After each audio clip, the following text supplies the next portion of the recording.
And I'm going to speak on the man who tried to kill Christmas. We celebrate Jesus' birth, but I'm going to have a look, even though it's a joyous occasion, at the first man who tried to suppress the birthday of the newborn king. And it's not the Grinch who stole Christmas, the Dr. Seuss story. It's not even Ebenezer Scrooge from Dickens. This is a guy who really existed, who we call Herod the Great. Now, the year was 63 BC. I'm going to give you quite a lot of background to the biblical story before we go to the biblical story, and it'll make things a lot clearer as to why the events unfolded as they did. There's a gap between the two testaments. We don't regard the Apocrypha as inspired scripture, but that 400 years, quite a lot happened. So we end off in the Old Testament with the Jews in captivity in Persia. And we start the New Testament where suddenly they're under Roman rule. Now, what happened in between? Well, if you know what happened in between is Persia was overthrown by Alexander the Great, the Grecian Empire, and the Jews came under the domination of the Greeks. They rebelled against that. A group of Jews who became known as the Maccabees. The Hammer was their nickname, although their family name was actually the Hasmoneans. And they rebelled against the Greeks, and they were forever fighting, but they managed to regain not only Jerusalem and to reconsecrate the temple, they actually got rule over Israel again. But because the Greeks were so formidable, they got a very powerful ally.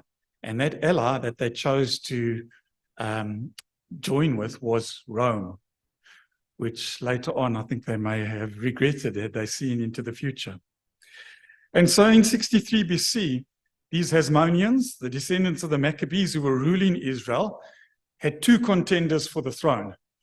There was the high priest, John Hyrcanus II, and his brother Aristobulus were both fighting as to who was going to rule Judea, or Judah as it was called then.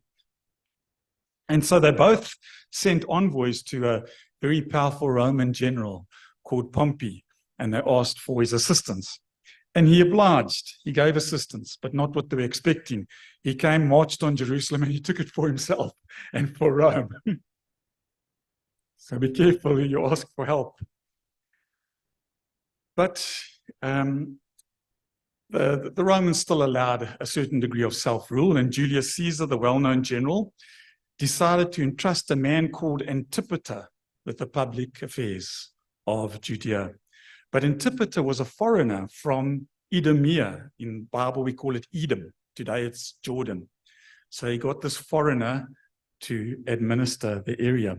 And he had two sons.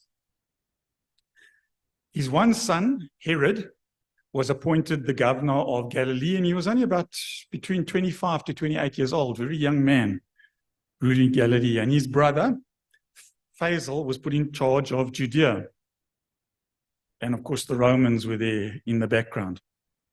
Mark Antony, a very well-known Roman as well, after Julius Caesar had died, he appointed Faisal and Herod as tetrarchs, and he said they must support Hyrcanus. Remember, Hyrcanus was one of the Hasmonean princes, and he didn't really have too much confidence in this guy, so he appointed Faisal and Herod to support him. Already then, the Sanhedrin, the Jewish court that we read of in the Bible, weren't happy with Herod. They reported to Mark Antony that he was very brutal, but Mark Antony dismissed the charges. Now, when Antipater died, remember that was Herod's father, the Jews seized the opportunity to try and get their freedom from Rome. And so Antigonus, who was Hyrcanus' nephew, actually took the throne, but because the Romans were too powerful for them, they got another strong ally, and that ally was Parthia. And Parthia, which is a Persian empire, were the mortal enemies of Rome. They were always fighting each other, and they were very powerful, so he got the help of the Parthians. He knew he couldn't do it on his own, and he made himself king. They imprisoned Herod's brother Faisal, and he subsequently committed suicide because he was afraid of what they were going to do to him. Herod himself managed to escape, and he fled to Rome. And he came under the sponsorship of Mark Antony and Octavian over there. Octavian would later become the famous Caesar Augustus, the Caesar in the time of Jesus' birth. And he was trying to get the Romans help, and unexpectedly the Senate actually crowned him king of the Jews. They said, Herod, you're the king, or the king of Judea. But he was a king without a kingdom. And so he was given a Roman legion and put in charge of expelling Antigonus and repelling these Parthian invaders. And he was successful. And so in 37 BC, he captured Jerusalem, and he sent Antigonus to Mark Antony to be executed. And he was now the king of the Jews, ruling on behalf of the Romans. Mark Antony and Octavian also had a bit of a fight as to who was going to be the main guy in Rome. And Octavian defeated Antony. You should know that from your history. Antony and Cleopatra were allied against him, and Octavian defeated them.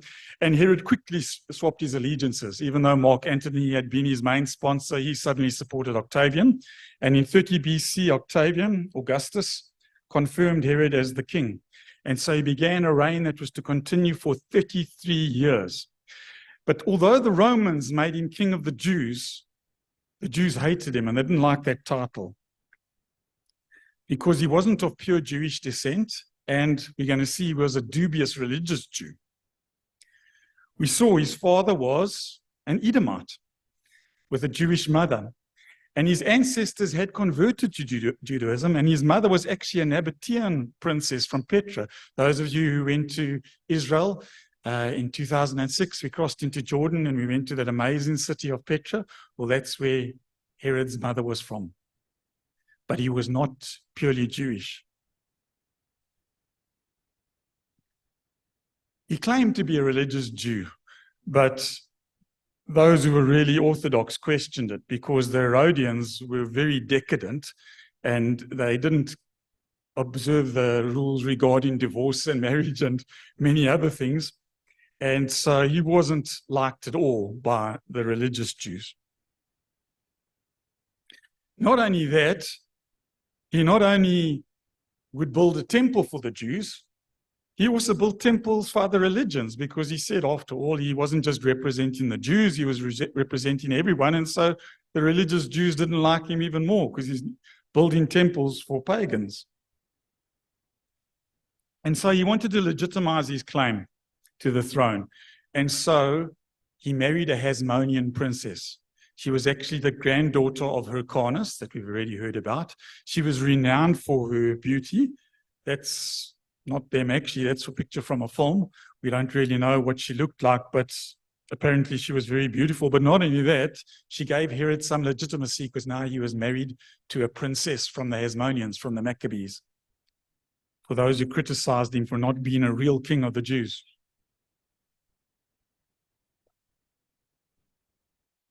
Why do we call him Herod the Great? He was a pretty nasty guy, we're going to see. Well, he was a great builder. So despite his character flaws, he enlarged the temple for the Jews. He actually doubled the size of the Temple Mount. When you go and see the Western Wall today, that's the remains of what Herod built. And he hoped to gain support from the Jews because he really made their temple great. If you know your history, Solomon's temple had been great, but the rebuilt temple wasn't really wonderful. They didn't really have the funds, so Herod came and he made it amazing.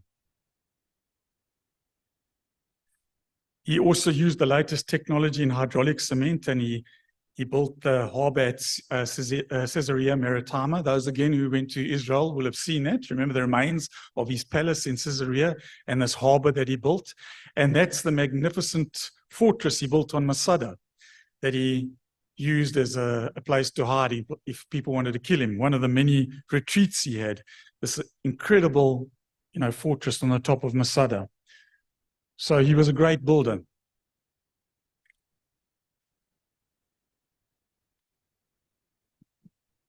But he was a cruel dictator.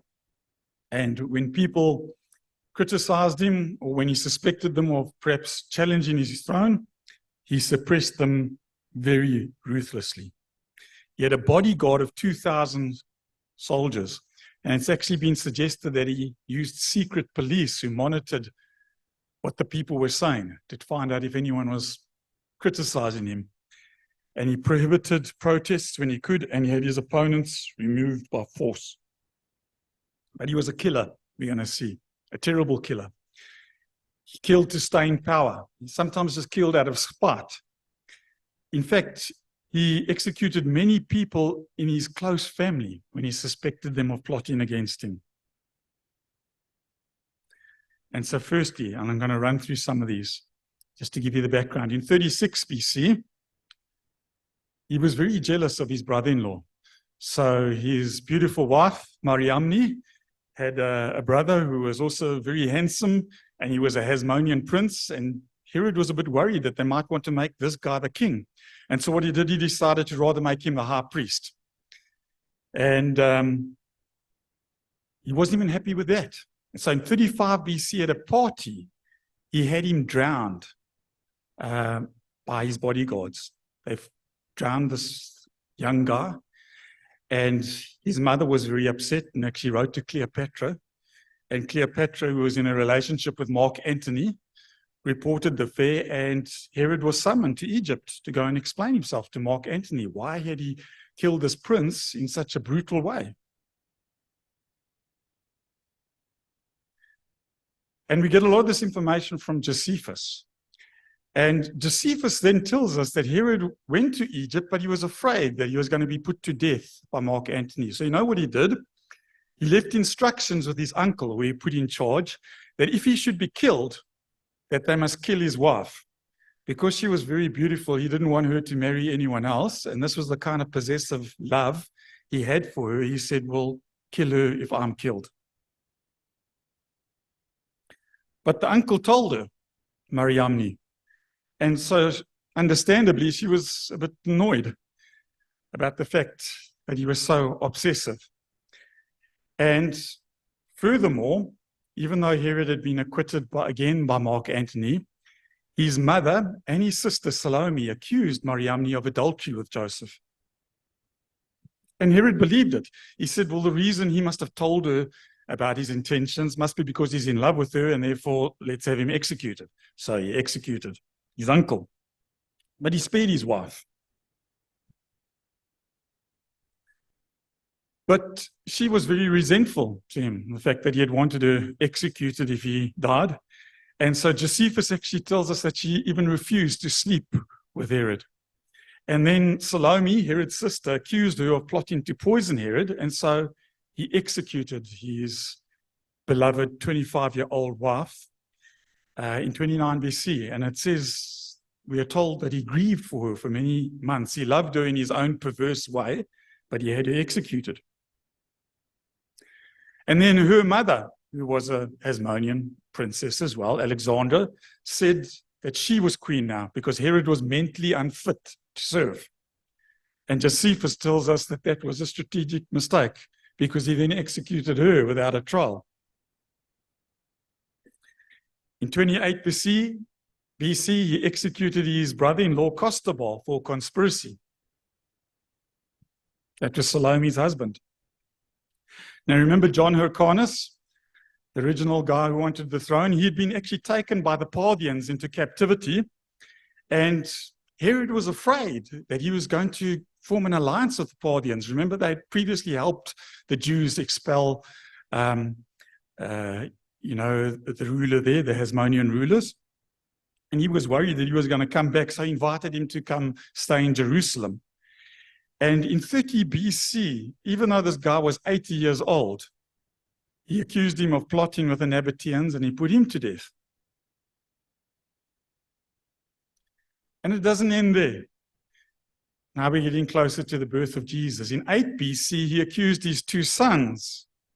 These were the sons of Mariamne, Alexander and Aristobulus, of plotting to overthrow him, and he ordered them put to death by strangling his own sons. So he's killed the mother, he's killed her brother, he's killed all sorts of relatives, her mother, now the sons. And he appoints his new heir to be a son of his newest wife, Antipater. But then in 5 to 4 BC, He accused him of plotting to murder Herod and had him executed. So this is the kind of man we're dealing with. And so it is reported that Augustus, the Roman emperor, actually said it's better to be Herod's pig than his son. He was joking because Herod claimed to be a Jew and wouldn't eat pork. He was saying, it's safer to be a pig in Herod's house than to be his son. You got more chance of surviving. And so history shows Herod as an insecure king, not well liked, doesn't really have a good claim to the throne. He marries this princess who subsequently gets knocked off. He distrusts the Parthians. Remember, he had to fight the Parthians to get his throne in the first place. So this powerful enemy of Rome, he distrusts them as well. And with that backdrop, let's now go to the Bible story that you're more familiar with.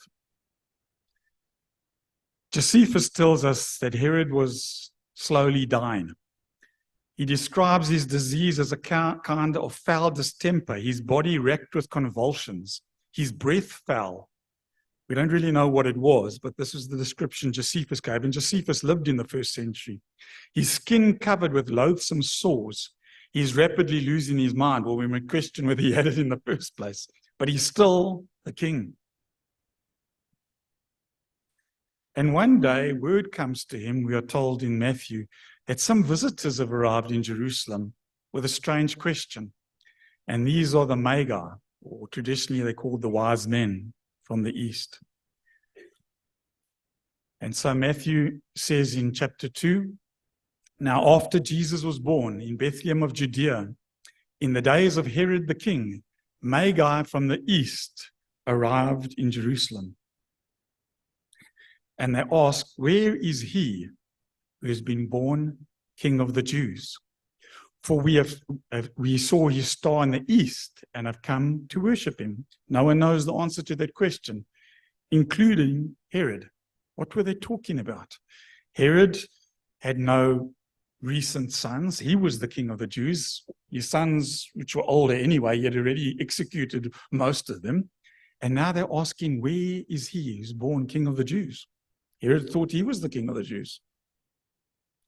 And so Matthew tells us, when Herod the king heard this, he was troubled, and all Jerusalem with him. How did he hear it? Well, we know he had secret police and spies listening to what the people were saying, and they would have come and told him, hey, there's some guys asking where the newborn king is.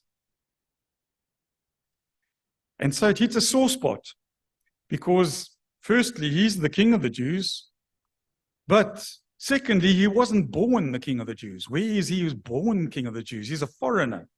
He's an Edomite. He's not of the royal line of David. He's not of the Hasmonean line. He's not even fully Jewish, and he's never been fully accepted by them. Where is he who has been born king of the Jews?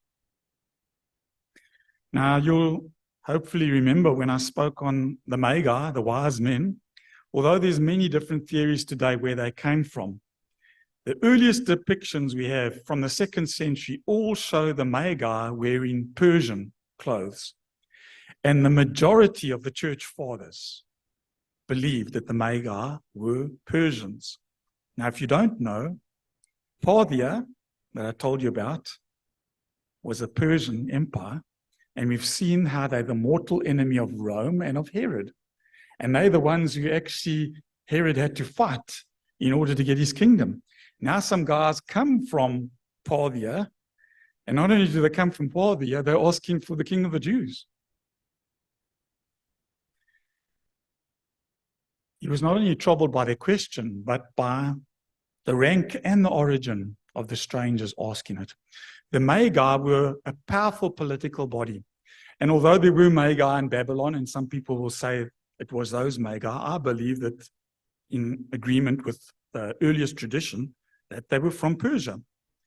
Because in Persia, in Parthia, no king could rule unless he had been first accepted by the Magi. They were kingmakers. They had to approve of the Parthian kings. And I'll remind you, who did Herod fight to get his kingdom? The Parthians. They'd been continuously at war with the Romans. And remember, the Magi were kingmakers.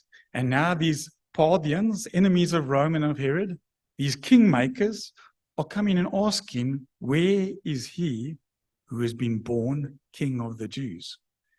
We've seen what kind of a person Herod was. He bumped off his own sons when they thought he was after his throne. Very suspicious of the Parthians. And so this paranoid king possibly was thinking, is this another plot on the part of the Parthians? Remember, they'd helped someone before to overthrow the ruler in Judea. And he thought, maybe these guys are after my throne again. And we are told in Matthew that gathering together all the chief priests and the scribes of the people, he inquired of them where the Messiah was to be born. Remember, Herod was raised as a Jew. He knew that there were prophecies about a Messiah who was going to be a king of Israel, who was going to free them from their enemies. And now these guys are asking about a king of the Jews, and he starts to make the connection. Maybe this is the Messiah. The one that was foretold in the Hebrew scriptures, which Herod had some knowledge about. And you know, the chief priests and scribes respond by telling him of the prediction in Micah that the Messiah would be born in Bethlehem. Their response is in Bethlehem of Judea. That's where the Messiah will be born. For this is what has been written by the prophet. That's Micah 5 verse 2. You, Bethlehem, land of Judah, are by no means least among the rulers of Judah. For out of you shall come forth a ruler who will shepherd my people Israel. A ruler who's going to shepherd Israel. And Herod thinks maybe this is the guy that they're talking about, a ruler, born king of the Jews. My throne or my dynasty, because Herod wanted to establish a dynasty, believe it or not, although he bumped off most of his heirs, he had to fight and kill to get the position, king of the Jews. He wasn't born king of the Jews. And he had a lifetime killing spree that I told you about. And he had eliminated all his enemies. But now there's more competition. Now you might think, would a man like Herod, who had been taught about the Messiah coming, seriously think that he could kill the Messiah, the Christ of God? Well, he did. He thought he could. Because all tyrants are cowards at heart. They rule by force. And the only thing they fear is a force greater than theirs. So he decides to use force again, and he hatches what he thinks is a very clever plot. We see he was a clever man, very devious.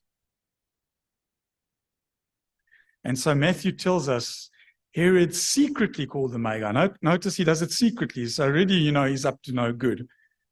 He secretly calls them and determined from them the exact time the star appeared. Why? He's trying to figure out how old is his baby. But then he lies to them as well. He says, go and search carefully for the child. And when you have found him, report to me so that I too may come and worship him. And we can say, yeah, right. But they believed him. And maybe they went away and thought, oh, what a nice guy.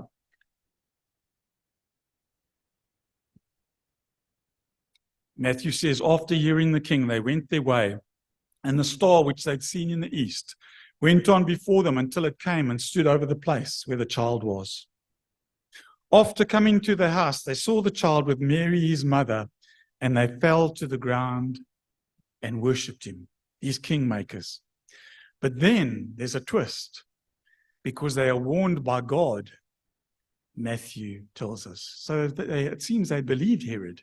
But God warns them in a dream not to return to Herod, and they actually left for their country by another way. They didn't want to go the same way, because Herod, by the way, had fortified the whole border because he was scared of the Parthians invading him. So from Masada all the way up to Galilee, he had fortresses everywhere to report if they saw any, invading army coming. So they go back another way where they won't be detected. And Matthew says, when they had gone, an angel of the Lord appeared to Joseph in a dream. Herod doesn't know who he's up against. He'd been successful against all his other enemies, but now he's up against God. And so not only does God warn the Magi not to give him the feedback he needs, the angel of the Lord now tells Joseph, get up, take the child and his mother and escape to Egypt. Stay there until I tell you, for Herod is going to search for the child to kill him. Does that surprise you? Well, not after you've heard all the history. A man who kills 3 of his own sons and his wife and his mother-in-law and uncles and whoever else, brother-in-laws, because he thinks they're trying to get his throne, would have no qualms about some insignificant child in Bethlehem. And so Matthew says that Joseph got up, took the child, that's the baby Jesus, and his mother during the night and left for Egypt. And so we've got a claim to fame in Africa. Jesus was an African refugee.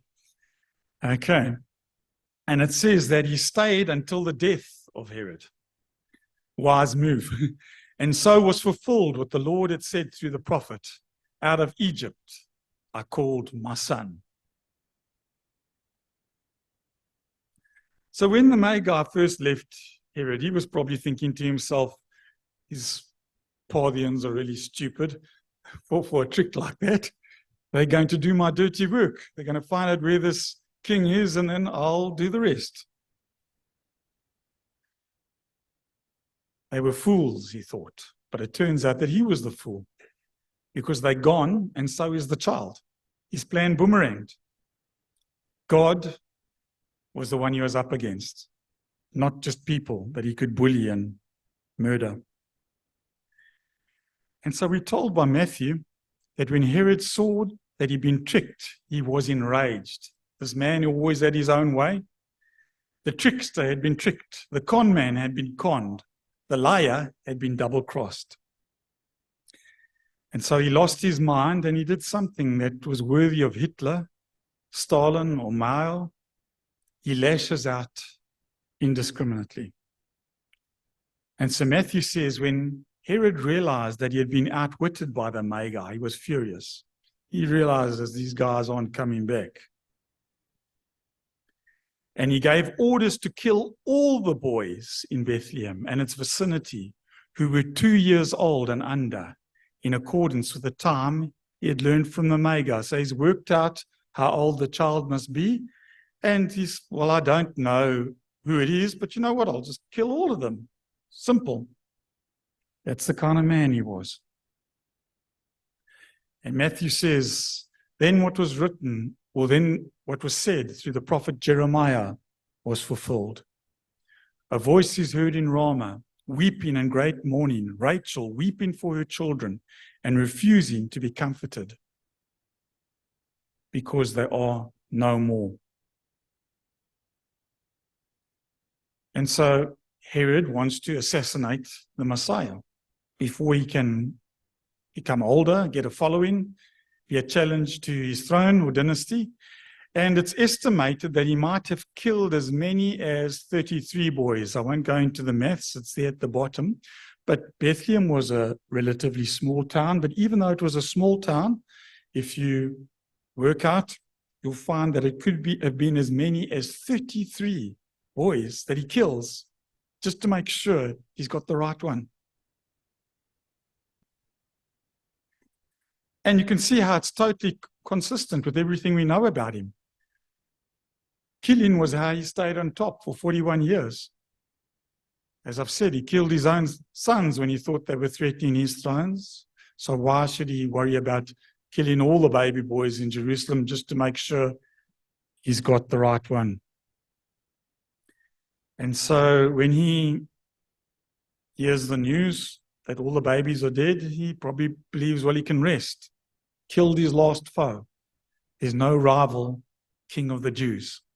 He'll die as king of the Jews. Now there's a difference between knowledge and wisdom, we know from the Bible. Many people have knowledge, but they have no wisdom. Knowledge is what you know. It's just an accumulation of facts, but you might not use those facts wisely.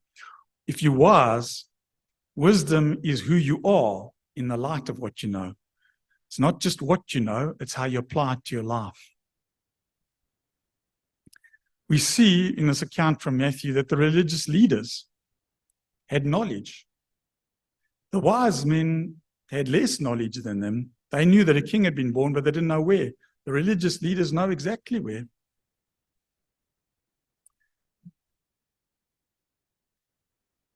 And if you think about it, Herod, the religious leaders, and the Magi all had the same knowledge. A king has been born in Bethlehem. But it's what they do with that knowledge that differentiates them. Wisdom is what you do with your knowledge. And that's why, even though they were really called the Magi, I've no problem with the epithet wise men being attached to them. Because Herod uses that knowledge to try and silence the voice of the king forever. Hostility. The religious leaders seem to ignore what's happened. They're indifferent. But the Magi use their knowledge to seek out the king, to pay him tribute in worship and gifts, and even risk their lives by sneaking back into their country, bypassing Herod's lookout guards, because they want to protect the king. Hostility. And so Herod stands for the kind of world Jesus came into. He is the world's welcoming committee for the Son of God. It's not the way you thought it would be. Jesus is born and the rulers tried to kill him. The Bible says he came to what was his own, but his own did not receive him. And so he stands for a bloodthirsty, cruel, vindictive side of the world, where human life is cheap, where killing is accepted and even expected, where the powerful rule. And the weak, well, if they get in the way, you know what to do with them. He saw Jesus as a threat, an interference. And there are a lot of people today who see Jesus as an interference. He gets in the way of what they want to do and how they want to live. Herod, despite what he tells the Magi, has got no intention of worshiping the king. You know, when you find him, let me know where he is so I may come and worship him. It's a lie, because he has set himself up as king, and there's no room for another king of the Jews. And so he sets out to murder Jesus. Imagine if we didn't have a God that's in control. What would be at stake? If Herod had succeeded, there'd be no cross, no salvation. We would die in our sins. Our Redeemer would have been killed. And Herod has long died, but his spirit lives on. There's many today who are offended by Jesus. They're hostile to him. They get offended by the mere mention of his name. If you pray, it's okay to mention God, but don't mention Jesus. They oppose spiritual truth. They want to erase every trace of Christianity from our public life, not just in America, in our own country. And then the chief priests and scribes represent the religiously indifferent. They're the insiders. They know all the facts, but they do nothing about it.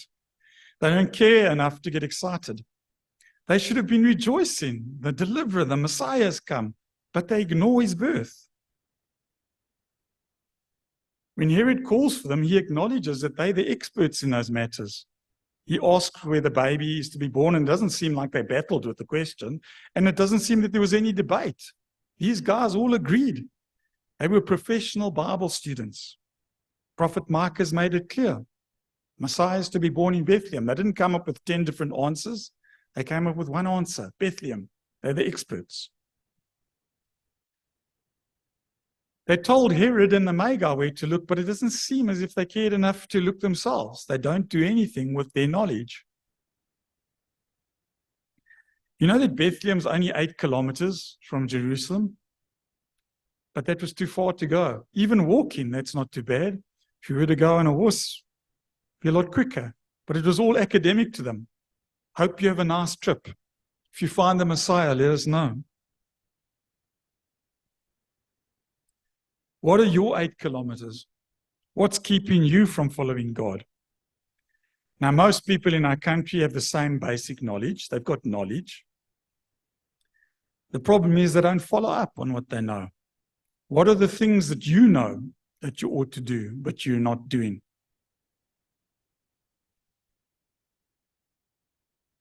And then there's one final group on the stage. They're the wise men, the Magi. They use their knowledge to seek the king. When they find him, they bow down, they worship him. And it's actually ironic that these are the guys who the Gentiles, the pagans, who come and acknowledge the king. They come from another enemy country to offer gifts to the Jewish king. Herod tries to kill him. The scribes ignore him. But the wise men prove themselves worthy of their name. They worship him and they give him gifts. They knew something that Herod never knew, that little baby in that insignificant village would someday rule the world, not the great Herod on the throne in Jerusalem with his beautiful palace and all the beautiful buildings he had built, and yet this little baby that they don't find him in the manger, the shepherds did, but they come to him in a house in Bethlehem and they worship the seemingly insignificant baby, and they give him gifts that are fit for the king of the Jews. Remember, they were the kingmakers from Parthia, I believe, and they offer him gifts worthy of a king, gold and frankincense and myrrh. And those three responses are the same way that people respond to Jesus now. Some are hostile, some are indifferent, and some worship him. Sometimes you see all those responses in one family. You will see all those responses in the place where you work. So after 2,000 years, Herod has many grandchildren, and the scribes are still too busy to go to Jerusalem, and wise men still seek him. But the ultimate question is not how someone else responds, but how do you respond to Jesus? That's the only thing that matters. Are you with Herod? Are you with the scribes? Or with the wise men? Are you hostile to Jesus? Are you indifferent to Jesus? Or do you seek him out, seek out the king to worship him?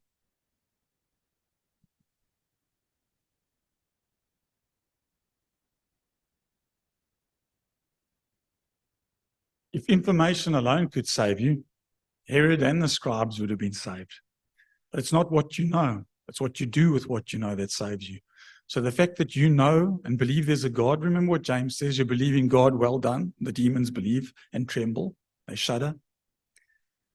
It's not enough to know that the king has been born. What are you doing with that knowledge? You believe that Jesus is the Son of God from heaven, the promised Messiah. You believe that he died on the cross in your place. You believe he's the Savior of the world who can save you from your sins. And if you believe all that, it's not enough. Do what the wise men did. Acknowledge him as king, king of your life, bow down and worship him. And I'm not going to end there. I'm just going to give you a little bit more detail as to how the story ends. Briefly, Matthew 2, verse 19. After Herod died, an angel of the Lord appeared in a dream to Joseph in Egypt and said, "Get up, take the child and his mother and go to the land of Israel. For those who are trying to take the child's life are dead." Herod's dead, but Jesus is still alive. So he got up, took the child and his mother, and went to the land of Israel. And so the Bible concludes the story by telling us that Herod died. We know that he died in Jericho, and he had an excruciatingly painful, putrefying illness of uncertain cause. Josephus actually says that the illness was so painful that Herod actually tried to kill himself by stabbing himself. That's the kind of pain he was in. And Josephus says that maggots had eaten away part of Herod's body and that he died in agony, insane, tormented, and delirious. That's the death of this man. So I told you I'm going to talk about the man who tried to kill Christmas. Let me tell you another thing about him. Josephus tells us that Herod knew that the people hated him. He knew he was going to die, and he knew that no one would mourn. So you know what he did? He commanded a large group of prominent men to come to Jericho, and he gave an order, like he had done with his wife, that when he died, they must kill all those guys so that there'd be a whole lot of grief at the same time that he died. And in his mind, that would be some sort of a fitting tribute to him. Fortunately for those men, when he died, his brother-in-law Alexis and his sister Salome, although she was a piece of work herself, didn't carry out that wish. And so they were spared. But that's how he thought he'd get people to mourn the day he died. It was just by go kill a whole lot of other guys. The man who tried to kill Christmas almost succeeded, but he didn't. And in his life, he murdered many people. He slaughtered the infants of Bethlehem, but he didn't get the one that mattered most. God saw to that. And so, contrasting Jesus and Herod, they're opposites in every way, morally, culturally, spiritually, and especially in terms of their worldly status. Herod's life revolved around sacrificing others in order to bring glory to himself. But Jesus gave his life as a sacrifice for others in order to bring glory to the Father. Ultimately, Herod's glory and strength were forgotten. Yes, you can go to Israel and see a couple of ruins there and say, well, he was a great builder. But how many more people has Jesus impacted during the centuries? Few people remember the accomplishments of the proud king. Rather, most people remember him as a paranoid tyrant who killed family members and children in order to preserve his throne. But Jesus' legacy continues to impact millions of people throughout the world. Even many non-Christians have heard about his life and death. Today, his followers still study his words and seek to follow the humble example of his life. So there are two men who are both called King of the Jews. Herod, paranoid, jealous, suspicious, ruthless, a lying murderer, we've seen. His only interest was in the preservation of his own wealth and power. And then we have Jesus, holy, pure, merciful. In Matthew 2, we see how he receives the gifts of the Magi. But he came in his incarnation to give us the greatest gift of all, himself and ultimately his life. That's what the myrrh spoke of, by the way. Gold and frankincense, fit for a king. Gold was the gift of a king. Frankincense was very much linked not only to kings, but also to the priests. But the myrrh spoke of his suffering, because myrrh was given as a sedative to those who were suffering. They tried to give it to Jesus on the cross. Remember, wine mixed with myrrh, because it was a sedative, and he refused it. They wanted to embalm him with myrrh, and so that myrrh spoke of our suffering king. And so, as we come to a close, I want to remind you that today you give allegiance to one of those two kings. These two kings of the Jews. You follow one. Now, perhaps some might say, well, I'm not a Christian, but that doesn't mean I'm going to give allegiance to Herod. He sounds like a pretty nasty guy. But you're missing the point. If you're not a disciple of Jesus, you aren't just worshiping Herod, you are Herod. You've set yourself up as king. Herod didn't want another king of the Jews because he was king. He didn't want competition.